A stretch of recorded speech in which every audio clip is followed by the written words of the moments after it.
This conference will now be recorded.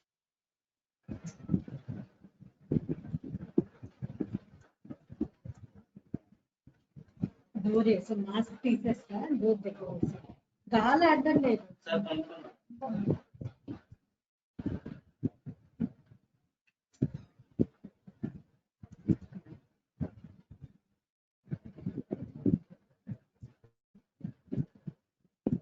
All of you able to hear the class? So shall we start the class? So today we will be starting on kidney. So the basic introduction of the kidney. So very important system this is for you. So because usually you get some essay question on kidney. So you should know the basic concept of the kidney, that is the structure of the renal corpuscles and also the Bowman capsule, how the glomeruli are and what are the syndromes which are associated. All these are very important in case of kidney. So and also what are the related terms, what is nephritic syndrome, what is nephrotic syndrome, all these are very important in case of kidney. So today we are going to discuss in detail just the introduction. So what are the basic things that you should know about the kidney. So next class we will be discussing with the structure of the glomeruli, so glomerular injury, all that we will be discussing in the next class. So today the basic introduction of the kidney. So what is the function of the kidney? So kidney excretes the waste products of metabolism. Whatever waste products are there, it excretes the waste product of the metabolism, regulates the concentration of the water and salt, and maintains the acid balance of the plasma. So main function of the kidney is nothing but excretion. Excretion of the waste products of the metabolism. Also regulates the water concentration and also the salt concentration. Very important is the electrolyte balances that it maintains in the kidney. And also the acid balance of the plasma is also maintained in the kidney.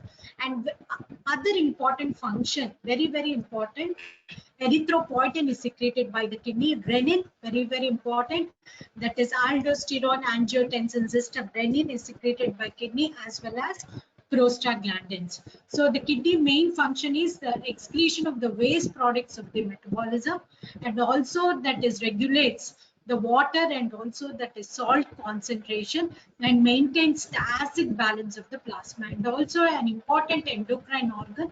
So like secretes erythropoietin, then renin, and as well as prostaglandins. So how 1700 liters of the blood are being filtered by the kidney. So how much 1700 liters of the blood are being filtered by the kidney. So and of which 170 liters. So 1700 liters of the blood per day, out of which 170 liters is being filtered by the kidney, and 1.5 liter of urine formation occurs. So out of 1700 liters of blood, 170 liters is being filtered by the kidney, and urine formation, so 1.5 liters of urine formation, so has a specialized unit. So what are the main functions of the kidney? Serves as an excretory organ, excretes the waste, salt and water, maintains the acid balance, and endocrine function like secretion of erythropoietin, renin and prostaglandin. So 1700 of liters of the blood, which is of which 170 liters of blood are being filtered, and 1.5 liter of urine is being formed, which is nothing but specialized function of the kidney. So anatomy of the kidney, the weight of the kidney, 150 grams is the weight of the kidney, and 0.5% of the total body weight, and maintains 0.5% of the total body weight. And renal pelvis, so you know that kidney has got a cortex and as well as medulla, and pelvis. So in the cortex you have renal columns of Burton, so which will be there in the renal cortex. Medulla has got pyramids or papillae, and pelvis has major calyces which are 2 to 3 and minor calyces which are 12. So the weight of the kidney is 150 grams is the weight of the kidney, and which has 0.5% of the total body weight, constitutes 0.5% of the total body weight. And kidney has a renal cortex, renal medulla, and renal pelvis. And renal cortex has renal columns of Bertini. So medulla has pyramids or papillae, and renal pelvis, which has major calyces and minor calyces. Major calyces are about 2 to 3, and minor calyces are 12. Now, when you talk about the kidneys, so we've already discussed. So this is the renal cortex, the outer part, and next comes the renal medulla. So medulla has columns of Bertini. These are medullary pyramids with columns of Bertini, and you have renal pelvis. So the renal pelvis has major calyces and as well as minor calyces.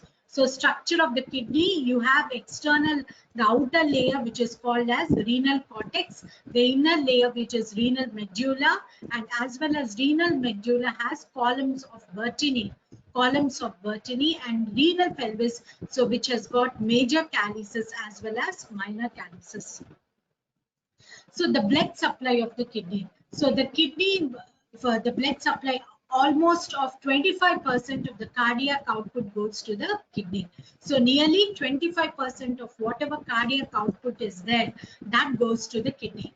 And in the kidney, the cortex has got very rich vascularity. So 90% of the blood supplied to the kidney is mainly to the cortex. So, and what are the main arteries, renal arteries? So the renal artery with anterior branch as well as posterior branch. Apart from that, you have interlobar artery, arcuate artery, interlobular artery. Next, efferent vessels enter the glomeruli and they compose capillary loops 20 to 30, and different vessels exit the glomeruli. So blood supply of the kidney, very, very important. So the 25% of the cardiac output, whatever 25% of the cardiac output goes to the kidney. So in the kidney, you have the cortex, whatever renal cortex has got rich vascularity, about 90% of blood supply is to the renal cortex. So the renal artery has an anterior branch and as well as posterior branch, interlobar arteries, interlobular artery, as well as arcuate arteries. Next, efferent arterioles or efferent vessels enter the glomeruli and they form capillary roots, which are 20 to 30 capillary roots, and different vessels exit the glomeruli. So the significance. So arteries, end arteries are prone to infarction. All the tubular capillary blood from different arterioles. Glomerular diseases affects on the tubule. Medulla does not have its own blood supply and dependent on the glomerular efferent arterioles, it is vulnerable to ischemia, level of oxygenation and medullary necrosis. So what are the arteries? Renal arteries are the main source of blood supply to the kidney, and these are the arteries, the end arteries, which are prone to the infarction. So all the tubular capillary bed are from the efferent arterioles. So that is whatever glomerular diseases is there, it also affects the tubule. Whatever diseases of the glomeruli are there, it also affects the tubule. So the medulla does in kidney, the medulla does not have its own blood supply and is dependent on the glomerular efferent arterioles. And very, very important, these glomerular efferent arterioles are vulnerable to ischemia and low level of oxygenation in the medulla because it does not have its own blood supply.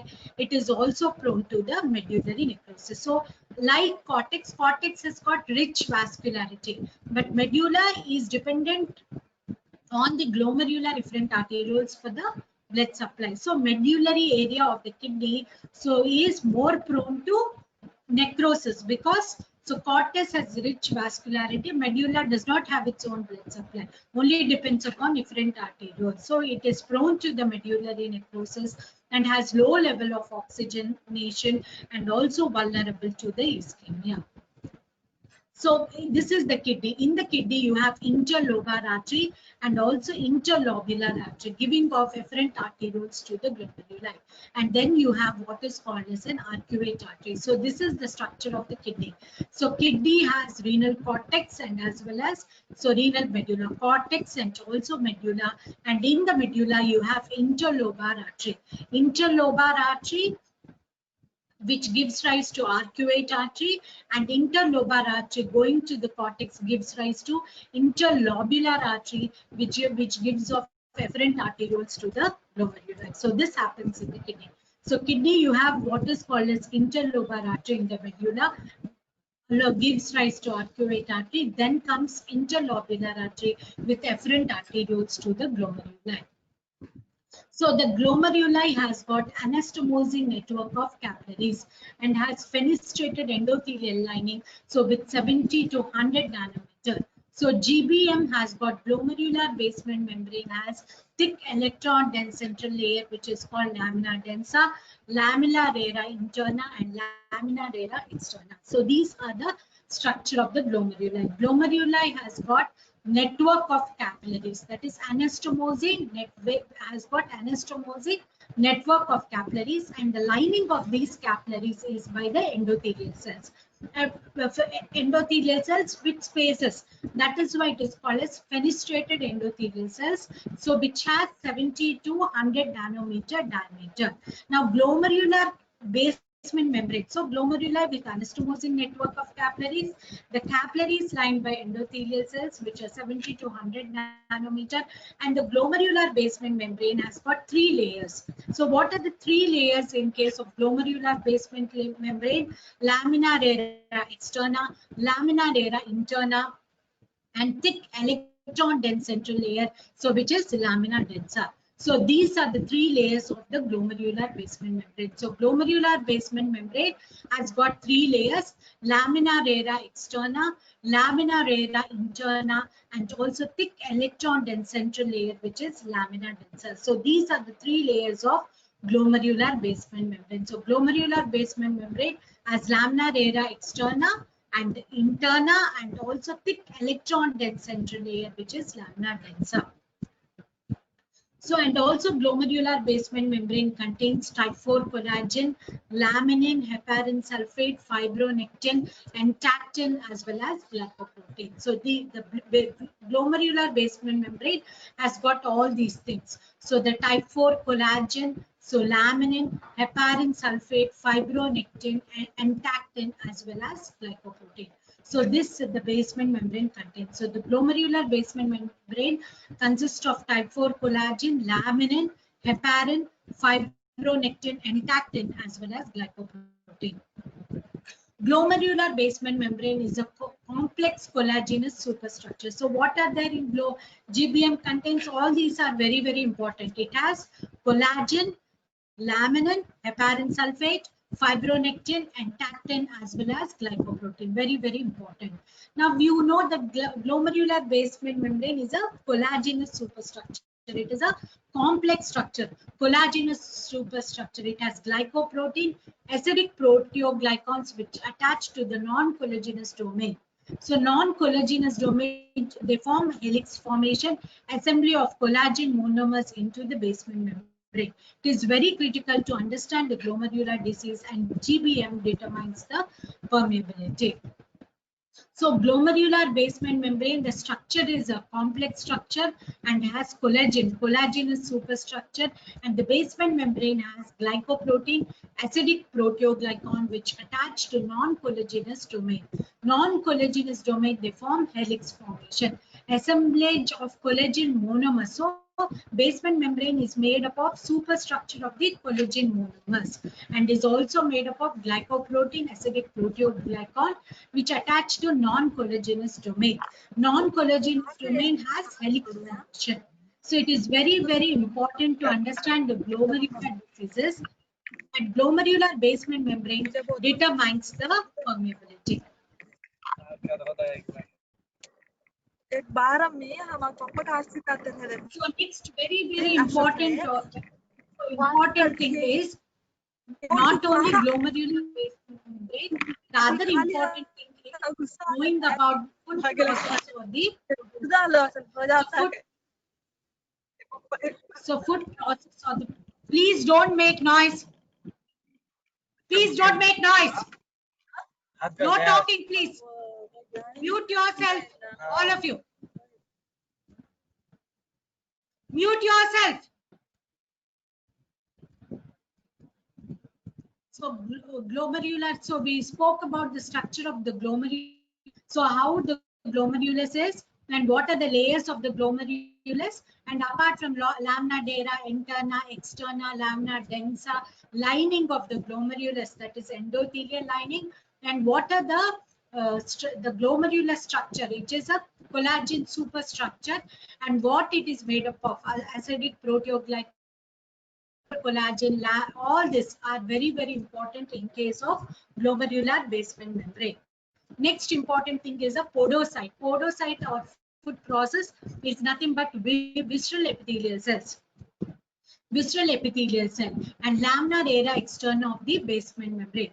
Podocyte of the food process has got filtration slits which is 20 to 30 nanometer and also has a thin diaphragm. So podocyte is nothing but food process. Also, it is nothing but visceral epithelial cells. Very, very important. So it is, where is it located on the glomerular basement membrane? You know there are three parts. It is located in the laminar area externa of the basement membrane. And also podocyte or the food process are there, and the filtration slits which are about 20 to 30 nanometer and also has a thin diaphragm. So very, very important. So podocyte is nothing but visceral epithelial cells, and it has got 3 layers. Laminar area externa of the base, it is laminar area of the basement membrane, and also it is food process, and also it has filtration slits which are 20 to 30 nanometer in the diameter. Also has a thin diaphragm. No talking, please. Mute yourself. So it is a visceral epithelial cell, 3 layers located in the laminar area.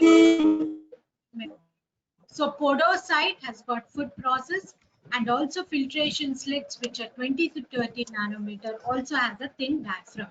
So that is about the podocyte on the glomeruli. Next we talk about mesangial cell. Another important cell is nothing but mesangial cell. Mesangial cell is also a supportive cell, a mesenchymal cells. So supportive cells of the mesenchymal cells. Now mesangial cell supports the glomeruli. What are the functions of the mesangial cell? It has got contractile function, phagocytic function, proliferative function, and lays down the matrix and collagen and secretes mediators. And similar to the vascular smooth muscle cells or pericytes, and plays an important role in case of glomerulonephritis. So mesangial cell is nothing but mesenchymal in origin. It is a mesenchymal origin which support the glomeruli, and mesangial matrix forms a meshwork which has got contractile function, phagocytic function, proliferative function, and lays down the matrix and collagen and secretes mediators. And it is similar to the vascular smooth muscle cells or pericyte, and important players in case of glomerular nephritis. So mesenchymal in origin, and it has contractile function. It's similar to a macrophage, phagocytic function, proliferative function, lays down the collagen and secretes mediators, similar to the vascular smooth muscle cells or pericell, and important player in glomerulonephritis. So this is the structure of the renal corpuscles. Very, very important, the structure of the renal corpuscle. And in the renal corpuscles, you can see that this is nothing but the glomeruli.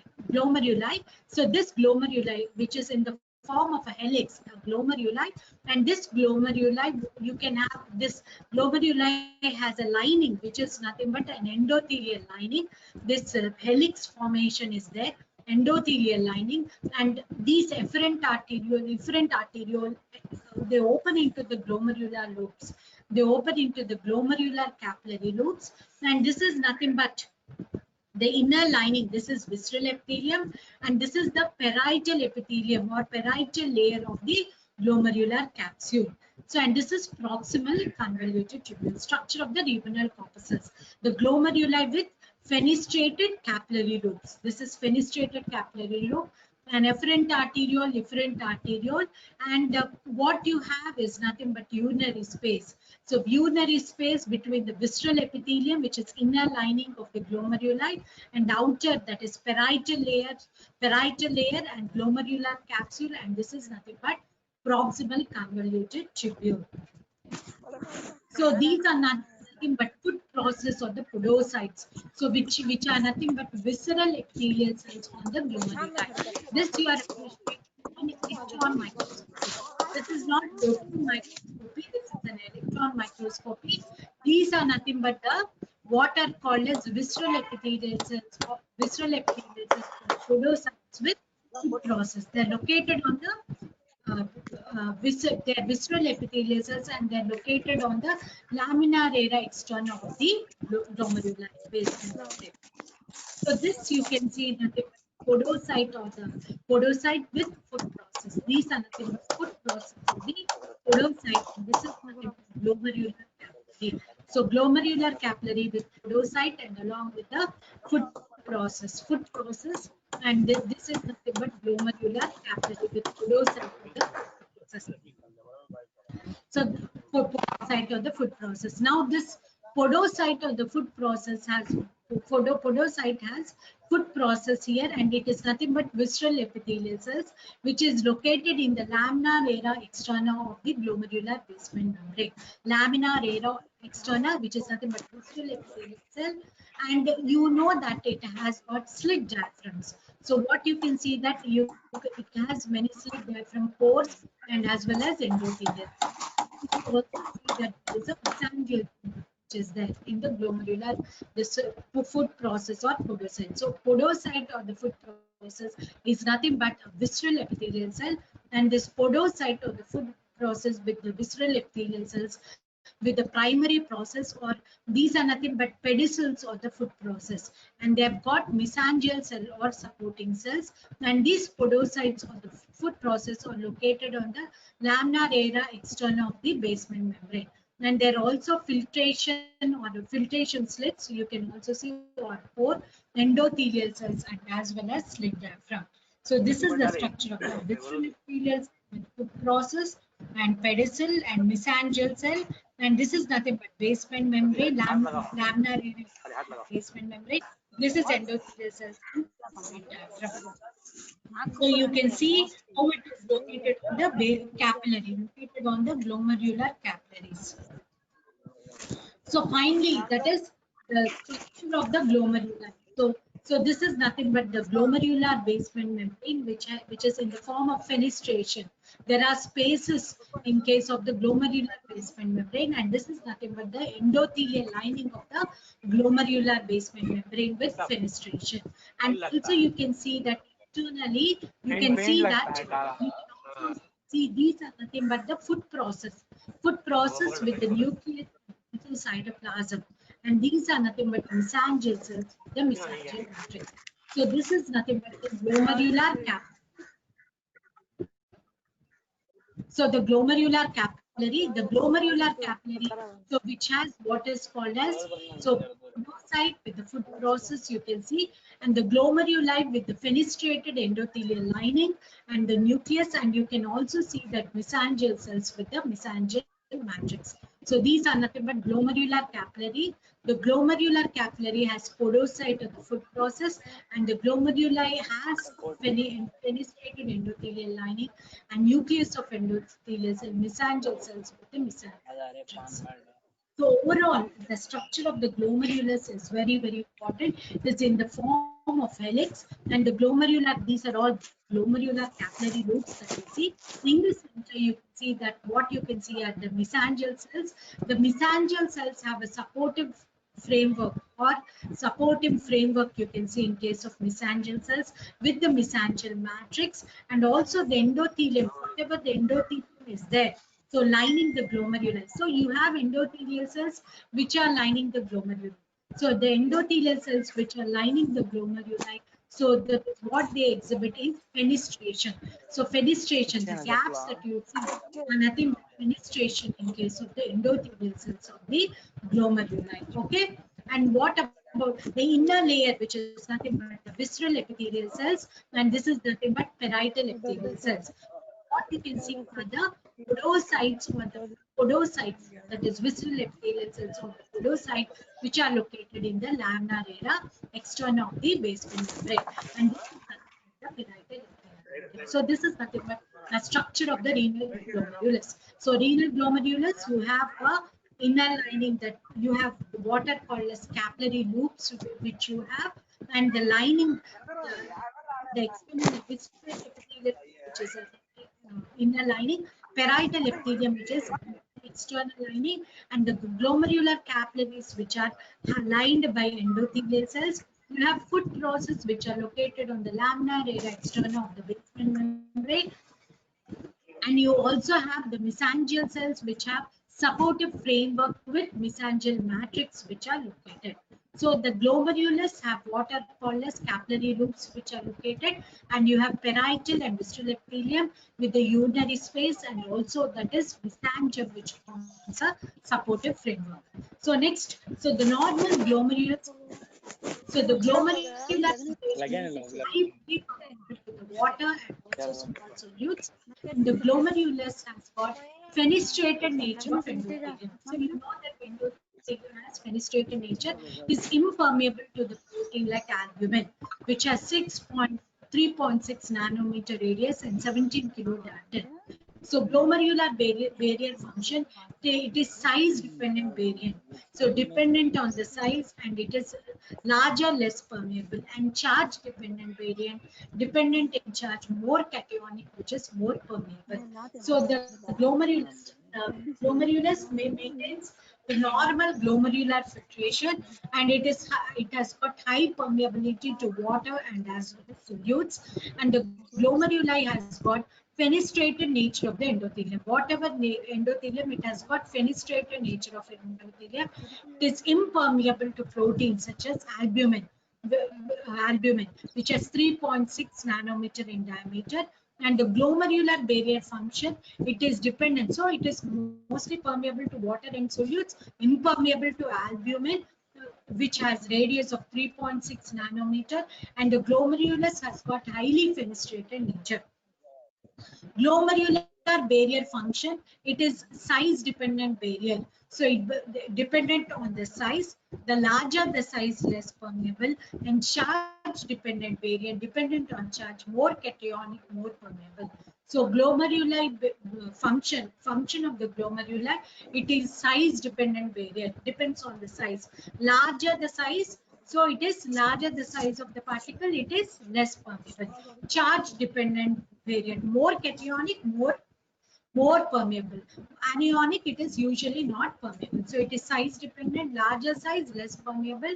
Charge dependent, more cationic, more permeable. Size and charge dependent variant function. So the glomeruli has so many characteristics. It has so complex structure of the capillaries, and you know that the basement membrane is made up of collagen, and it is charged structure. So glomerular basement membrane is a starch structure. That's why it takes more of cations.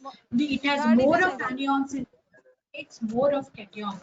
And also in the glomerular basement membrane, you also have acidic proteoglycan and siloglycoprotein of epithelial cell coat. So glomeruli is both size, that is more greater the size, less permeable, more cationic, more permeable. Why? Because of its complex structure and collagenous structure of the basement membrane and charged structure of the basement membrane. So it has got glomerular basement membrane, it has got anionic moieties in the wall. So it takes more of cations, and also acidic proteoglycan in the glomerular basement membrane. Also, you have siloglycoprotein in the epithelial cell coat. Charge dependent restriction, because it only takes cation, it does not take anion. Complete exclusion of albumin because of its anionic moiety. Next, visceral epithelial cell or podocyte is not epithelial cell or podocyte maintains the glomerular barrier function and has slit diaphragm, which is size selective diffusion and synthesis of glomerular basement membrane component. So it is a charge dependent restriction. It has got charge dependent restriction. So what does it do? There is complete exclusion of albumin. So because of anionic molecules. So you know the GBM is made up of anion. So it only takes cations. It does not take anion. So it is complete exclusion of albumin. It does not take albumin. And the visceral epithelial cells or the podocyte, what function they have? They serve as a glomerular barrier function. You also know that this podocyte have slit diaphragm, so which helps in selective diffusion and synthesis of GBM components. So what are the GBM components? Hyalogroup, glycoprotein, collagen, all those are being synthesized. So proteins which are located in slit diaphragm of the food process are nephrin, podosin, and actin. So these are the proteins which are located in the food process. So the proteins which are located in the slit diaphragm of the food process of glomerular basement membrane are nephrin, podosin, and actin. So what are the proteins which are located in the slit diaphragm of the food process? These are nothing but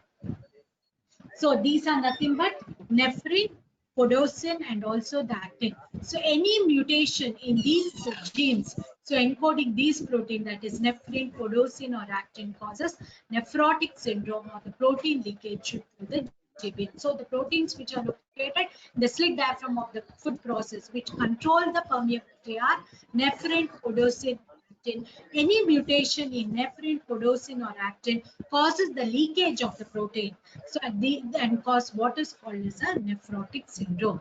So next is tubules, very important. So the tubules have variable structure, so that is correlate with the function. And proximal in the tubules, proximal convoluted tubule is more vulnerable to ischemic change, and the toxins are reabsorbed here and cause chemical injury. So most vulnerable area for ischemia is the proximal convoluted tubules, and toxins are absorbed at this area and which cause chemical injury.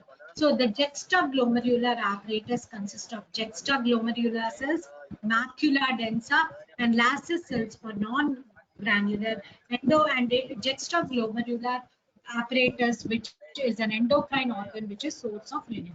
So the tubules have variable structure, they correlate with the function, and proximal convoluted tubule is vulnerable to ischemia, and toxins are reabsorbed at this particular site and proximal convoluted tubule, and this is the area of the chemical injury. Juxtaglomerular apparatus consists of juxtaglomerular cells, macula densa, and Lassus cells. All these are there in juxtaglomerular apparatus. You know that renin is being secreted here. So it is source of renin and also an endocrine organ. Now next in the kidney you have the interstitium, which has peritubular capillaries will be there, and fibroblast like cells. So in interstitium you have peritubular capillary and fibroblast like cells in interstitium. So it has peritubular capillaries and fibroblast like cells. So what are the basic components till now we studied in the kidney? Glomeruli, tubules, interstitium, and blood vessels. So these are main 4 components of the kidney. That is mainly the glomeruli we have studied, tubules, interstitium we have studied, and blood vessels. Glomeruli, tubule, interstitium, and blood vessels. So close anatomical association dependent on common blood supply. Early pathological manifestations are distinct. Each component is vulnerable to injury. So you have close anatomical association and early pathological manifestation. Each component is more vulnerable to specific injury. What is the kind of injury in the glomeruli? That is immunological injury is more common in glomeruli.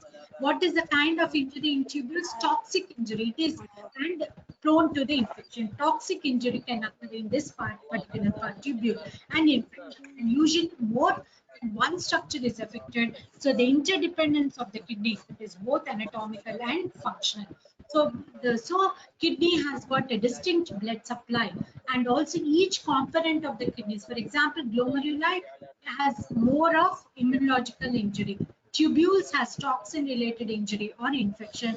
More than one structure is affected usually. There is interdependence of anatomical and functional. So the renal dysfunction of any kind causes damage of the component. Disease of the blood vessels affects all the component. Glomerular injury ultimately affects the tubule. Tubular injury ultimately affects the glomeruli. And chronic kidney disease affects all the 4 glomeruli as well as tubule, as well as interstitium, as well as blood supply and end stage of the kidney. So renal dysfunction, what will happen? Renal dysfunction, so it causes damage more than one component. For example, diseases of the blood vessel. They causes affects more than one component of the kidney. For example, glomeruli affects the tubule, tubule affects the glomeruli. And chronic renal disease, you can have the all the four components affected at end stage. So thank you. So this is just introduction of kidney. Thank you. Any doubts? Any doubts here? So next class, very, very important. We're going to talk about the glomerular injury. Very, very important. So any doubts, you can please tell. So this is the basic structure of the kidney. It is a very important topic, complex structure, which we all have to know. So after this, I'll be going to the second class. Okay. So where we are going to totally talk about the glomerular injury. Thank you so much.